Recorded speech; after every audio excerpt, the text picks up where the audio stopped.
Assalamualaikum everyone. It's me Remal Ashraf from Minrim. Welcome to our YouTube channel.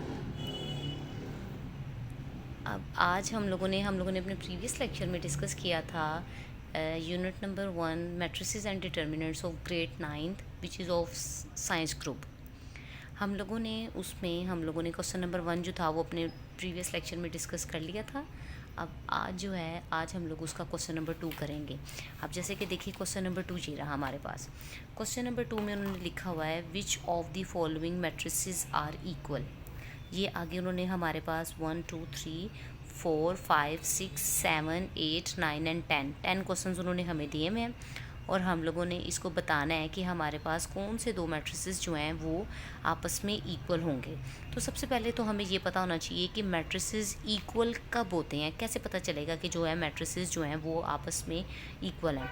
उसके लिए मैं आपको ये बताती चलूँ कि जैसे कि अब हम लोग स्टार्ट करते हैं। जैसे लेट अस सपोज डैट कि हमारे पास कोई से भी दो मैट्रिक्स हैं। एक है मैट्रिक्स ए, कोई भी मैट्रिक्स है जिसका ऑर्डर जो है वो जो भी है वो मैं आपको बताती हूँ, और एक मैट्रिक्स है बी, उसका भी ऑर्डर किसी तरह से भी है। अब मैं कैसे कहूँगी कि A is equal to B. A B के इक्वल कब होगा? ए बी के इक्वल तब होगा जब वो इन दो कंडीशंस को सेटिस्फाई करेगा। ठीक है, अब दो कंडीशंस कौन सी होंगी जिनको सेटिस्फाई करके हम लोग ये कहेंगे कि दो मैट्रिसेस जो हैं वो आपस में इक्वल हैं। पहली कंडीशन ये होगी their order should be same, कि हम लोग ये कहेंगे कि उनका जो है मैट्रिसेस का ऑर्डर जो है वो सेम होना चाहिए।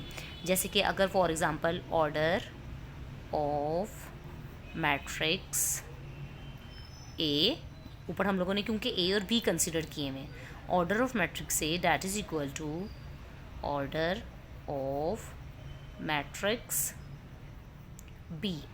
पहली कंडीशन क्या होगी कि उनका ऑर्डर सेम होना चाहिए, और दूसरी कंडीशन क्या होगी कॉरस्पॉन्डिंग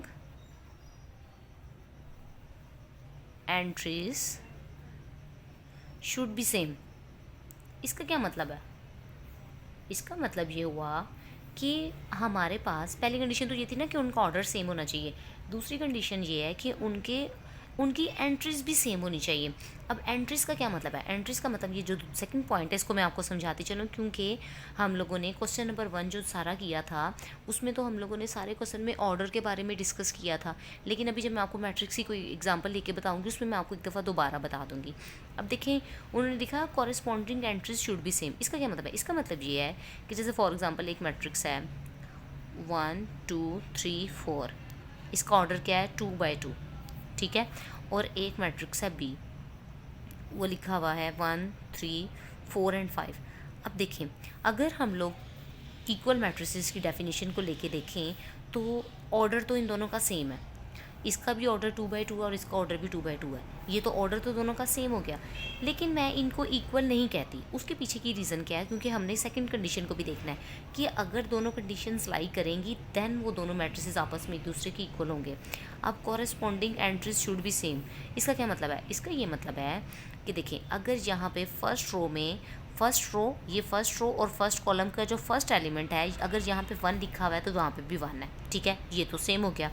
अब अगर इधर फर्स्ट रो में सेकंड कॉलम का जो एलिमेंट है यहाँ पे 2 है, इधर 3 है, इसका मतलब ये है कि अगर यहाँ पे 2 है तो यहाँ पे भी 2 ही होना चाहिए।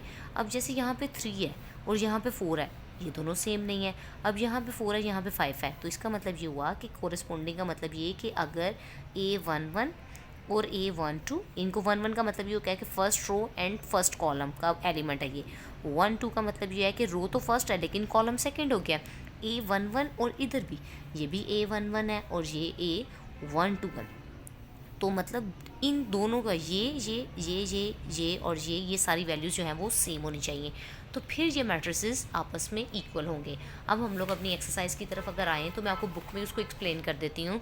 जैसे देखिए बेटा यहाँ पे लिखा हुआ है कि A इज़ इक्वल टू, इसका ऑर्डर क्या था 1/1, इसका ऑर्डर क्या था 1 बाय 1, 1 रो है और 1 ही कॉलम है, लेकिन यहाँ पे लिखा हुआ है 3, एक ही एलिमेंट है इसके अंदर, ठीक है। अब अगर मैं बाकी देखूँ, ये देखिए यहाँ पे सी लिखा हुआ है, सी में लिखा हुआ है 5 - 2, जब मैं 5 में से 2 को माइनस करूँगी तो यहाँ पे भी 3 आ जाएगा। इसका मतलब ये है कि A is equal to C and C is equal to A, बात एक ही है। अगर इसको इस तरह से लिखें, इसको इस तरह से लिखें तो बात तो एक ही है। अब अगर हम लोग बी मैट्रिक्स को देखते हैं, ये लिखा हुआ है 3 and 5, 3 and 5, और अगर हम लोग इसके साथ अगर दूसरा देखें, देखिए यहाँ पे आई है, आई में लिखा हुआ है 3 and 3 + 2 5, तो ये भी 3, ये भी 3, यहाँ पे भी 5 और यहाँ पे भी 5, 3 में जब 2 प्लस करेंगे तो 5 आ जाएगा। इसका मतलब है बी इज़ इक्वल टू आई। अब इसके साथ ही अगर हम लोग देखें, यहाँ पे डी की वैल्यू क्या थी 5 and 3, 5 and 3 हमारे पास और कोई भी नहीं, इसका मतलब है कि डी किसी के भी इक्वल नहीं आ रहा। ई में क्या लिखा हुआ है 4 0 6 and 2, ई का ऑर्डर क्या था 2 by 2, और उसके अलावा ये देखें यहाँ पे एज का ऑर्डर भी क्या है 2 by 2 है। यहाँ पे भी 4, यहाँ पे भी 0, यहाँ पे 6, ये 2, इनकी कॉरेस्पॉन्डिंग एंट्रीज भी सेम है। इसका मतलब ये है कि E is equal to H and H is equal to E, ठीक है। अब एफ में देखें, यहाँ पे लिखा हुआ है 2 and 6, इसका ऑर्डर क्या है, इसका ऑर्डर क्या था 2 रोज थी और 1 कॉलम था। ऑर्डर हमेशा कैसे लिखते हैं, number of rose multiply by number of columns. अब यहाँ पे 2 रोज एंड 1 कॉलम, तो ये जब 2 रोज हैं और 1 कॉलम है, इसके साथ ही जी देखें, जब 3 में से 1 माइनस करूँगी तो 2 आ जाएगा, 3 में 3 प्लस करूँगी तो 6 आ जाएगा। ये देखें, ये भी सेम एफ़ की तरह हो गया। इसका मतलब ये हुआ कि F and G is are equal, ये दोनों मैट्रिसेस जो हैं वो इक्वल हैं।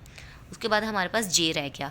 जे में क्या लिखा हुआ था, 2 में जब 2 प्लस करेंगे 4 आ जाएगा, 2 में से 2 निकालेंगे 0 आ जाएगा, 2 में 4 प्लस करेंगे तो 6 आ जाएगा, 2 में 0 प्लस करेंगे तो 2 आ जाएगा। इससे ये देखें, जो जे है और जो एच एंड ई, ये तीनों आपस में एक दूसरे के इक्वल हैं, ठीक है।